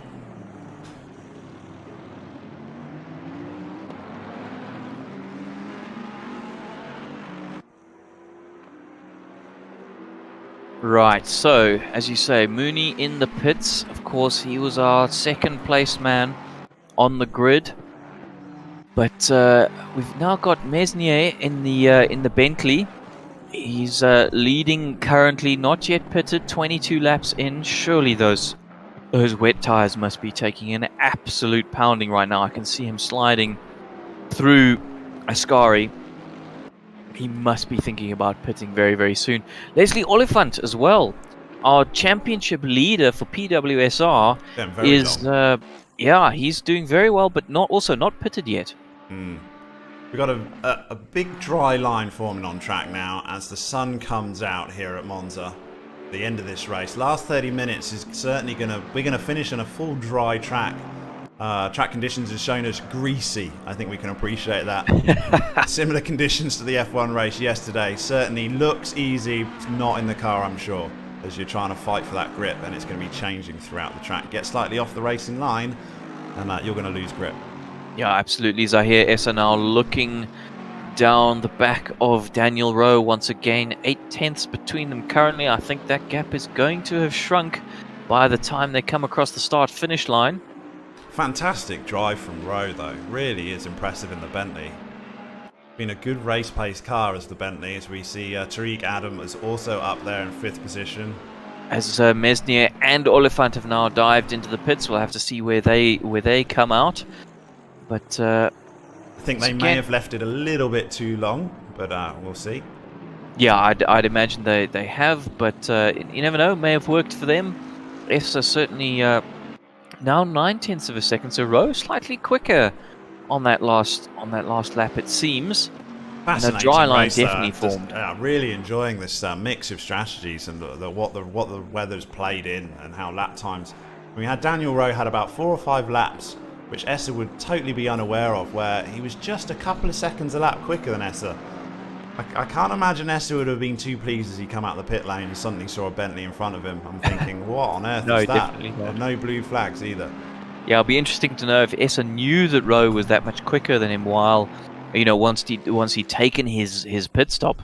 Yeah, you assume not unless he's got a spotter working for him. But yeah, it was fundamental where Essa pitted just that little bit early and was stuck in a bit of traffic as well. It didn't help, but it just looked like he was struggling with tyres those first few laps. Maybe the track cold conditions still, 18 degrees, but it would have been colder back then with a wet track. Just couldn't get those tyres into the window as quick as Daniel Rose managed to. Yeah, and I mean, actually, when Essa had taken his pit stop, he might have been able to see, because of course Daniel Rowe leading this race, he may have been seeing those lap times that Rowe was putting in and be able to compare them to his. So he may have been very well aware of what was about to happen, but just not able to do anything about it. Exactly. So still a gap of a second of these two. Yeah, and I see Rowe takes a very different line through Parabolica than Essa. I think it's just an achievement to get a big boat round Parabolica effectively. So whichever line works for Rowe, I think is probably the best line. But Gap's sort of, yeah, it's not coming down. It's not under pressure, is it? It's staying within that 1 second. Rowe's now got his tyres well and truly dialed in. His last lap was a 152.7 and Essa was a 152.8. So a tenth slower than our leader, Daniel Rowe. Yeah, and I see Junior McCall is starting to recover after his incident, of course, through Ascari. That's 80k. I didn't quite catch that until midway through with cars flying all over the place. But was they both joined together with a pass, or was it? So what it looked like is Junior caught up to a back marker through Ascari, and then I think was it Rowe or Essa? I can't remember which one of the two it was then catching McCall, and because McCall was then slowed by the back marker through Ascari, they all just kind of concertinaed up very, very quickly, and that kind of put McCall with nowhere to go in the back of the back marker. But I kind of caught the middle of that incident as well, but that's just what I read into it from the brief moment that I caught it. Yeah, unfortunately missed that on stream, so we just had the bit of carnage that remained at the end of it. But it's really affected Junior McCall probably more than anyone else. Is trying to fight his way back. So he's down in 5th place. Marcus Stain, who we haven't really heard or seen anything of, is currently running 4th place in the Lambo. Yeah, him and Chris Heineke have done exceptionally well this race, considering the Lamborghini was not good in qualifying. Certainly a lot better in race pace, and they have been trying to keep their noses out of trouble. Seems to be working. So as they cross the start-finish line, we're looking at the lap times again, and that time Essa was only half a tenth quicker than Daniel Rowe. 25 minutes to go. It's going to be a fascinating end to this race at Monza in what will be pretty good track conditions by the time we get there. Well, I must say that Marcus Stain is really catching up to Tariq Adam now. The gap as they crossed the line was 0.7 of a second. He took 0.7 out of him on that lap alone, and even possibly through the back markers, Marcus Stain having a better time of it than Tariq Adam. But the net effect is certainly that Marcus is now all over the back, and actually it looks like Tariq Adam is coming up against the another PWSR Lexus. So that's either Alan or Chris Santos. I'm trying to have a look who it probably is. You're thinking team strategy here as a back marker. Back him up into him. Yeah, absolutely. 24th is Alan Patterson. That is the back marker, and Chris Heineke is now really starting to hound. Blue flags might not be, might have to wave a few of those before Alan Patterson moves out the way. Yeah, absolutely. But you see, this is the thing. The Lexus is quick down the straights. The Lambo is quick down the straights, and actually, it looks like Alan's getting a little bit of a gap on Tariq at the moment.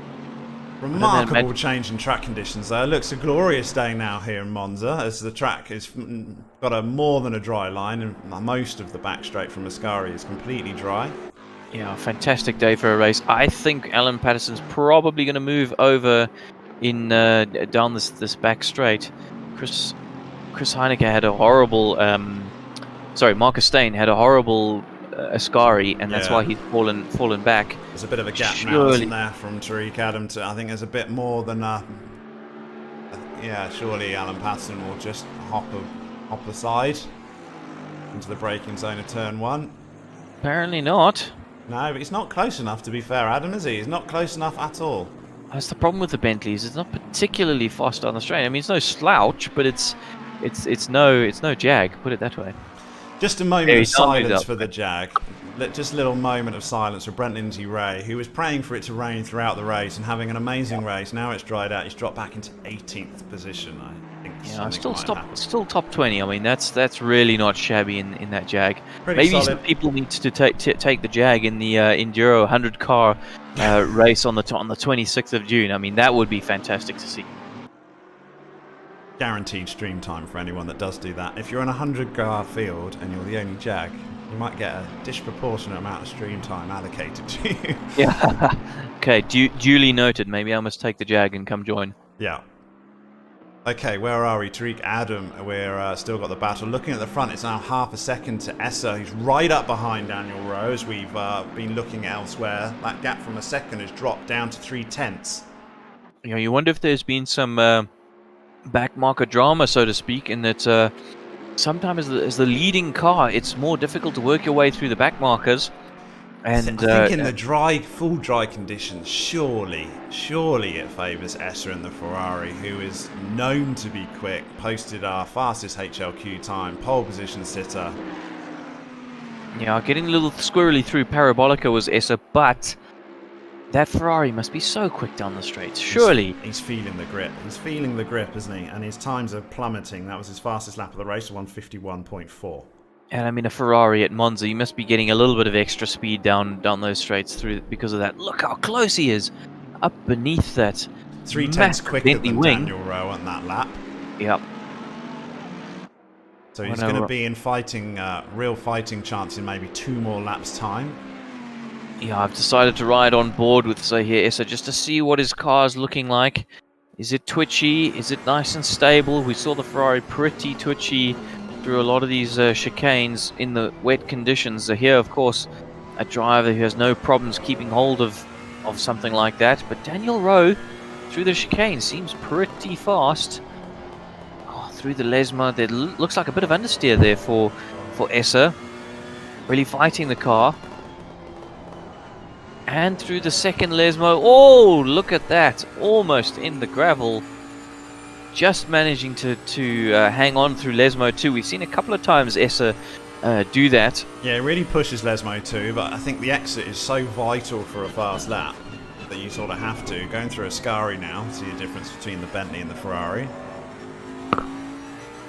Well, there's a bit of a squirm mid-lock in middle of Ascari for Essa as well, and he dropped back. So he's losing time as they come up to Parabolica. Really pushing his Essa, just fighting to find the grip.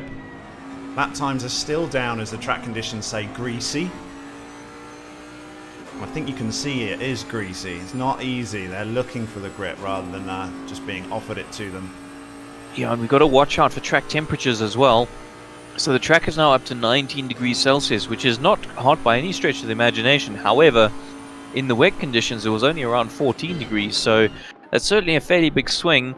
He gains on that straight, though, Essa, doesn't he? I mean, that Ferrari is mighty quick in a straight line, but the Bentley looks remarkably stable through Ascari. There is, of course, action up and down the field. Another Bentley-Ferrari battle in Hall versus Van der Westhuizen. Van der Westhuizen's going quite defensive as they come into Parabolica. Van der Westhuizen, of course, for not so independent sim racing as they come through Parabolica. Van der Westhuizen taking a very narrow line. But it looks like Hall has got a fantastic run on him. Goes inside very early on. This, of course, for 11th position. The battle not yet done by any stretch of the imagination. They are absolutely side by side. This might not end well. No, he's got the pass done before he gets to the braking zone as turn 1. Yeah, don't break yourself now into T1. Ooh, a little bit. Gets it stopped. He does. Not the ideal pass line, but that Bentley's so wide there won't be any worries. Although Sass putting the power down on the Ferrari. Can't go around the outside of Curva Grande. It's not the quickest line. You just lose too much. Yeah. So it should be done and dusted unless he can slipstream and on the brakes, but no, it shouldn't be it shouldn't be possible there. So right, let's have a look back up at the leader. I think 4 now that tenths, I move's think, done from the dust. lead. We don't want to miss this with only 18 minutes to go. Daniel Rowe's done a remarkable, good job of soaking up the pressure thus far. But as track conditions get better and better, I do feel it's starting to favour the Ferrari more and more.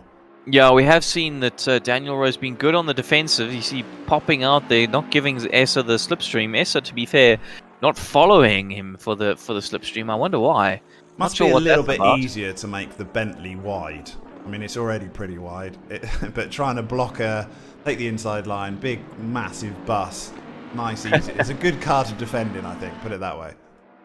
Yeah, absolutely. But of course, Daniel Rowe has been doing very well, soaking up pressure all throughout this whole season. He's found himself in many situations where he's needed to. So there's no stranger to this kind of situation. If nothing else, it's certainly been a test for Essa. We're used to seeing him just check out at the front, to be frank, in his masterclass team and showing us a masterclass. But he's going to have to earn this one with 17 minutes to go. It's not a set thing, for sure. Daniel Rowe is doing everything he needs to right now to keep Essa behind. I must be honest, that Ferrari does not look fun through the Lesmos. Really having to work at the wheel is Essa. Obviously, we suspect Daniel to have a bit of damage as well on that Bentley, but it doesn't seem to be affecting his lap times as they're down into the low 151s now. I mean, Essa himself will have a small amount of damage on that Ferrari. Remember, he got turned around into turn 1. Ooh, both drivers going into the gravel on the exit of Ascari. I would have thought that would be a little bit of an opportunity for Essa, but no, he's actually fallen back somewhat from Rowe, which is odd because they both hit the gravel. Easy to follow a car into a mistake, isn't it? Possibly just watching the line in front and, oops, I've done it as well. Around Parabolica they go, and I don't think S is going to be close enough here. I mean, this is a fantastic battle for the lead. We've seen this a number of times at SimRace SA in the GT League, and if you fancy joining, please feel free to sign up. We've got another 2 rounds to go. Perfect. Get yourself some practice before the second championship of the year. The one amazing thing about SimRace SA is we've got so many people involved. You're guaranteed to find a battle up and down the field, no matter where you find yourself. So this, of course, is Division 1. Division 2 will be run on a Wednesday, so join us as well for that. Come get involved. It's a fantastic community to be involved in. Lots of people to help you out. Yeah, you don't have to be matching the lap times of Rowe and Essa. There will be someone else doing whatever lap times you're doing. I can guarantee there'll be someone within a tenth of you. We were, what was it, 1.5 seconds split first to 40th position in HLQ. Yeah, so I mean, it is Monza, so it's always close. It's always close at Monza, but that is crazy good. But Division 2, the standard will also be there, and same with all our other series as well. GP, Legends, there's something for everyone, and it doesn't matter what standard you are. Yeah, absolutely. So, of course, I keep saying it, my personal favorite is the BTCC series, but that'll be run next week. So I think we're at Cadwell Park, or is it Croft? One of the two. Can't remember exactly which one, but those will be the last 2 rounds of the season. And the BTCC stuff is always absolutely phenomenal as well to watch. And I don't think we've seen Esther this close yet. Yeah, he's close. He needs a good Parabolica here. This could be a chance for him with Essa. I think he's got it as well. A good Parabolica, that is. But actually, Rowe gets amazing drive out of it. Now Essa really dives into the slipstream. He's right up the wing now. We're on board, looking back through Daniel Rowe's ring, and we've got a Ferrari right. He's just moving to the outside. Going to have the pass down before he gets to the braking zone, isn't he? But he's going to make that Bentley. No, he's not. They're going through side by side. Essa's thought best of it and dropped back. Very wise driving from Essa. Doesn't want to repeat of last time through there. Knows that the Bentley's not going to relinquish the position.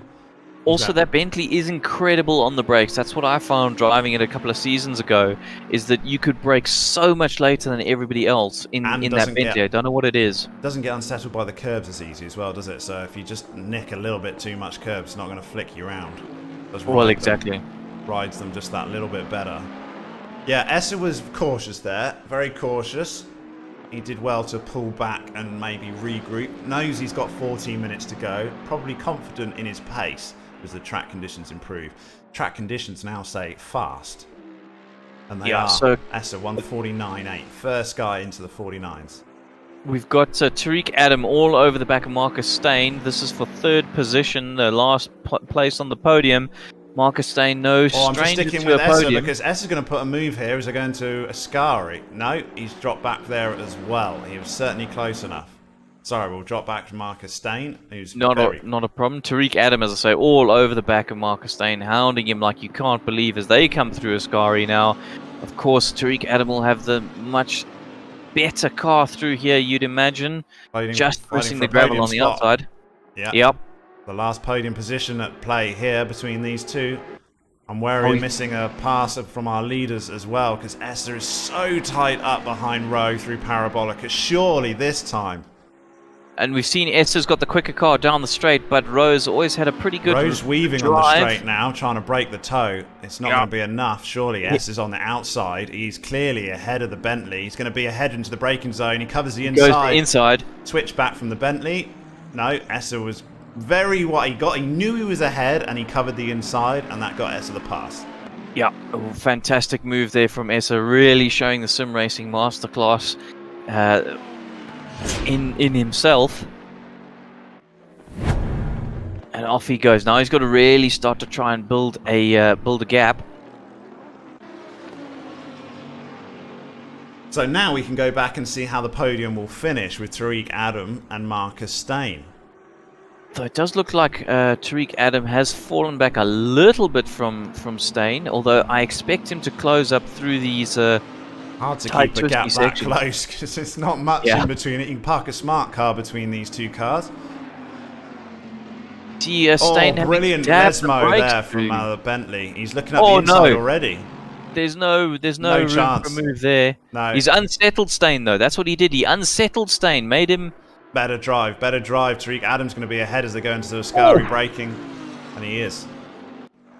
That was close when he swooped across the front nose of Stain, but it does look like he's got that position done and dusted. So that is Rowe and Stain both on the podium currently. Two Bentleys.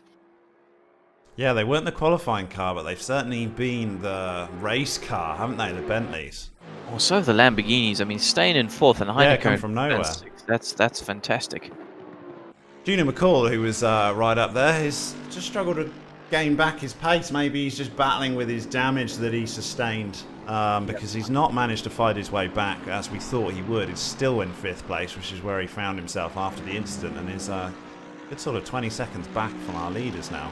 Yeah, it's going to be a great result though for Junior McCall. I mean, you can't in Division 1, you certainly can't sniff at a top 5 placing. As I see Stain really pressuring Adam down the start-finish straight. That Lambo is so fast in a straight line, but Adam has managed to just hang on as they go through Curva Grande now and looking into the chicane.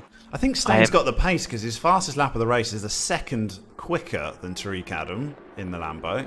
We've just seen him make a couple of mistakes, particularly through the Les mode, and that's what gave Tariq... Oh, as I see, he just flicks up a bit of dust there. That's not going to help his drive out the corner at all. But yeah, we have seen Stain make a couple of mistakes through the Les modes, and that's what really gave Adam the ability to have a go at Stain and unsettle him. This exit drive that is so important at Monza. Everyone, so when you get into a little bit of a bad habit of just trying to pinch on braking zones at Monza, thinking that's where you're going to gain lap time. But yes, it is certainly into the 2 chicanes. If you can last of the late breakers will, if you can get it stopped. But yeah, the exit is so important. 22nd position, Endron Governor and Antonucci in the Mercedes and the Lexus going side by side, swapping some paint. But Endron Governor goes through into 21st position for the moment. But does Antonucci get a good drive out of Ascari going through Parabolica? This is going to be absolutely critical. But that Lexus is quick in a straight line. Maybe not quite as quick as the Merc. Made a mistake there, did Antonucci, on Parabolica, on the grass. He's going to have now, is it McCall behind? No, McCall should be ahead of Governor by quite a way. Got an 80k car behind. think that's somebody... It's another one. It's another silver 80k. Might be a back marker in that other McCall, is it? Yeah, it may Junior actually be Junior McCall. It's McCall Junior working his McCall. way through. Yeah. He's happened to find himself in the middle of a big battle there, Junior McCall, probably wondering what's going on as he's waiting for the blue flags to do their work. Yeah, I mean that's always it's always such an awkward situation to be in as a front runner and finding yourself in with back markers who, of course, absolutely legitimately fighting for their position. All positions worth good points here in Division 1. So every little bit helps. Endron making a fantastic move and looking to lose the least amount of time when Junior McCall comes through. Just quick check-in with our current championship leader, who we saw was one of the last pit stops to be made, and is Leslie Oliphant's currently running in 16th position. Just generally a night to forget for Leslie Oliphant in that Ferrari, Patterson Works Racing. I mean, it could be his drop round, you never know, but it's not been the usual showing that we have come to expect from Leslie Oliphant, and yeah, stuck down in 16th place, pretty much on his own. But from all of our leaders, Lawrence Sterner in second place is right back in 30th place. So it's definitely going to have a mix-up on the championship standings as we go into round 5 in Mazzano.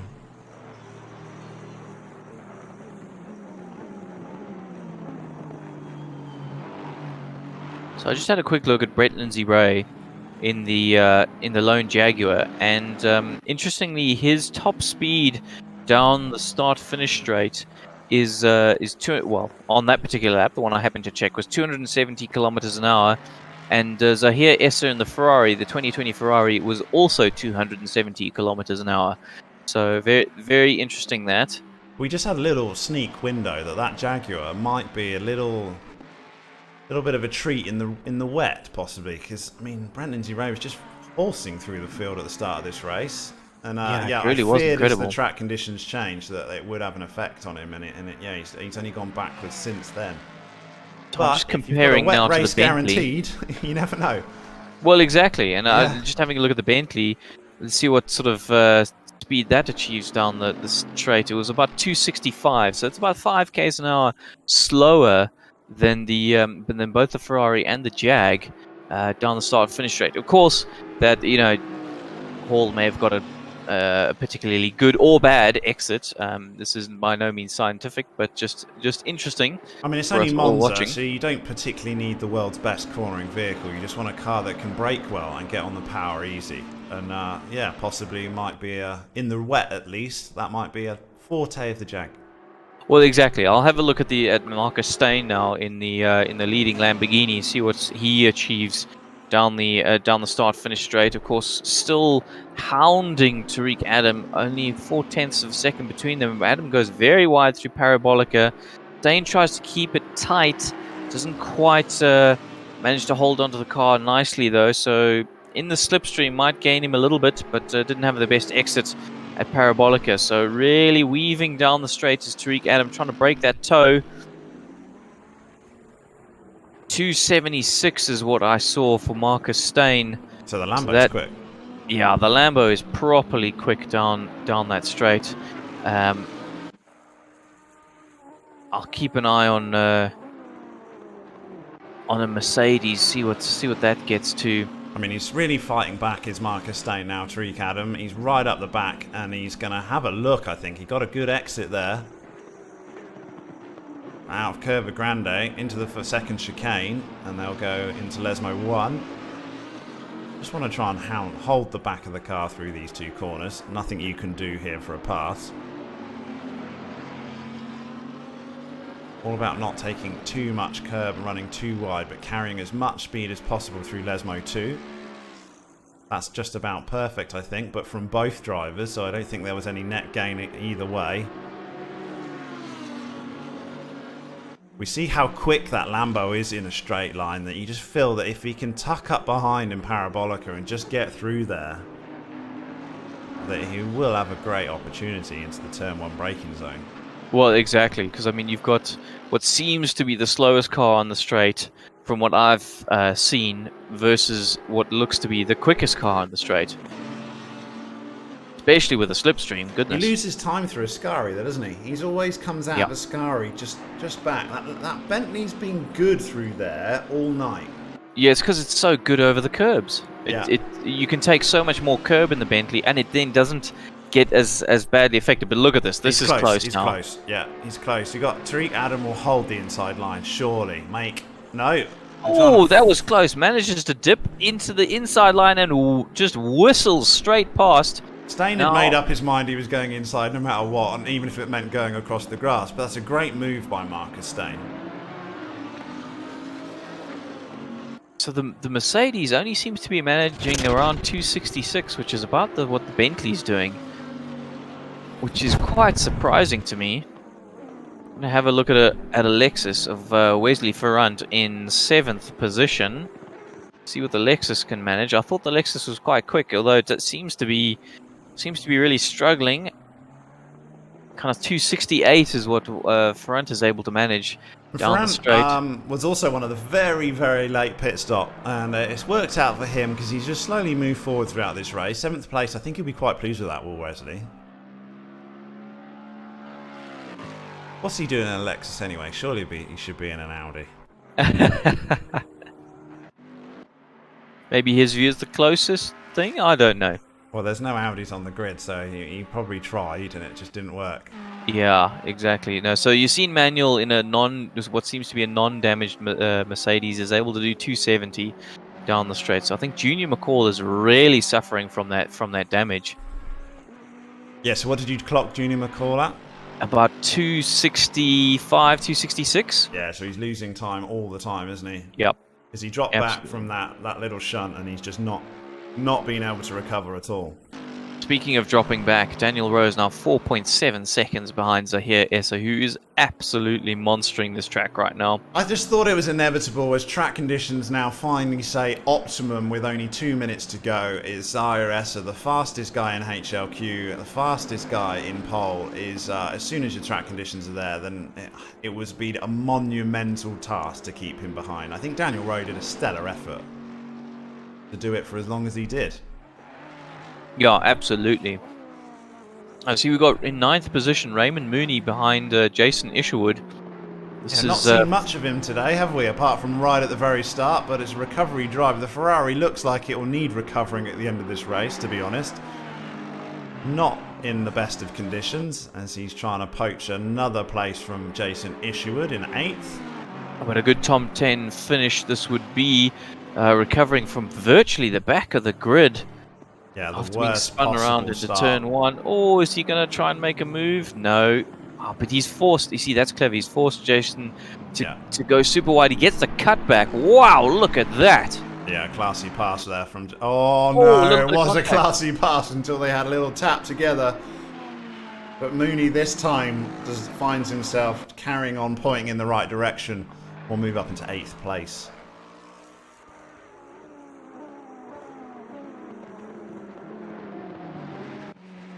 So I'm just wondering, we'll have one more lap of this race as our leader Essa comes around Parabolica for penultimate time down the start-finish straight with 25 seconds to go as he crosses the line. This will be the last lap of the race.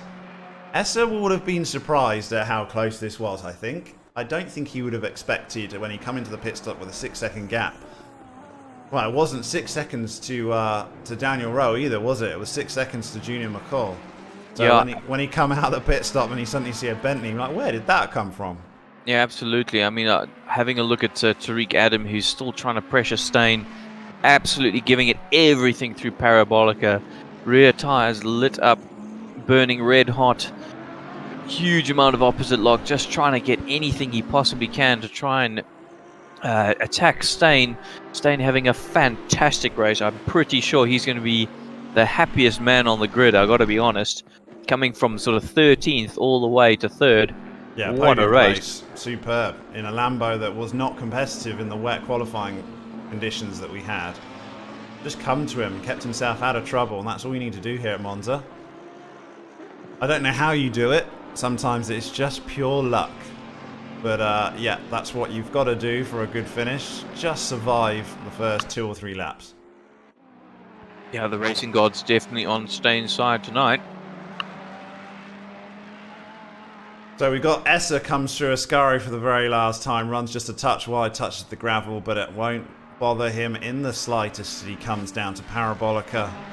The last time he'll go through Parabolica, he's just coming up behind the Jaguar of Brent Lindsay-Ray, who will be lapped, might get away with being lapped across the line. If he laps, it'll be the end of his race. Shorten it by a minute and a half. So Essa will cross the line, and it was not easy, but he's done it, and I think he'll be pretty happy with the fight that he's had to work his way back for that one, and is a worthy winner. Daniel Rowe, superb drive in second position in the Bentley. Marcus Stain, driver of the day, if you like. He'll be well chuffed with that as he weaves across the line for complete the podium places. Tariq Adam did so well to hold him off for as long as he could. But will be in the unlucky fourth position. Still happy, I think. Junior McCall, as he comes across with his damaged Mercedes, hanging on for fifth place. Yeah, good result there for Junior, actually, at the end of the day. And Chris Heineke, sixth. What a great result for Chris as well. Yeah, Patterson Works cars did well in the race, didn't they? Yeah. Weren't anywhere in particularly those qualifying, but Lambos. well in the race. Yeah, the Lambos did well in the race. Wesley Ferrant also did well. I think he'll be pretty happy with seventh place overall. Moved up throughout the race. Nexus. Sweet. And Raymond Mooney, bit of a what could have been at the start, but to recover into 8th position was a very good drive from Raymond Mooney, who had the worst possible start to this race. Hall and Stradom, I think, finishing up the top 10. And Chase Great Mitchell result was for in them. 9th, I think. Stradom in 10th. So well done, everyone. I've thoroughly enjoyed the race as we went from wet qualifying, wet start, through to a glorious finish. So it'll be a good podium, spray the champagne in the sun as we finish this track. I think track progression and weather brings a whole new aspect to what can be a little bit dull circuit here at Monza as far as some races go. But as soon as you mix in a bit of weather there, that's kept us on our toes all night. Yeah, certainly made it exciting for us, which was fantastic to watch, and I hope everybody else enjoyed it as much as we did. Remember, June 26th, that's when our big endurance 3-hour 100-car grid takes place.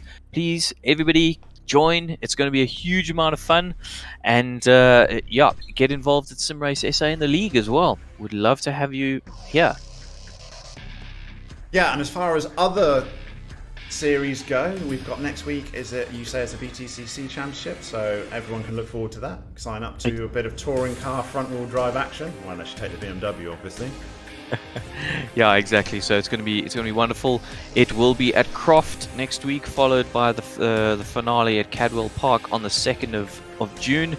Watch out, Croft is guaranteed to provide some incredible racing. It did last season. That's why we kept it for this one as well. I expect it to be the same. And then the Legends week after, I believe, which is a bit of a fun. Get your H shifters out. A little bit less serious, although it's still always serious in Division 1. But yeah, as less serious as you can get as you muck about with your H shifters and some old classics.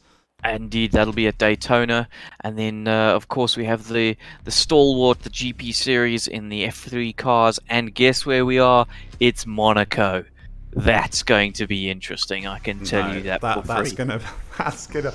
I would never do a Monaco race. I mean, will there be any cars that finish that one? Well, we'll look out for that one with interest, I think, on May 10th. I tell you what, Daniel, we're just braver than you are. That's all it is. I think that is. I'm too old for Monaco. I can't deal with the stress. Those barriers, that's hectic. We'll see how they get on in Monaco. Tune in on May 10th for that one, Division 1. First time I think we've been around Monaco. And then, before you know it, we'll be back here in GT3 in the ACC Championship for round 5 in the Zano. So we look forward to that. But thank you so much for joining me, Nick. Thoroughly enjoyable. And I hope everyone has a real good evening. And we will look forward to tuning in on Wednesday. But the next time we see you, in the meantime, go well and drive safe. Ciao, ciao.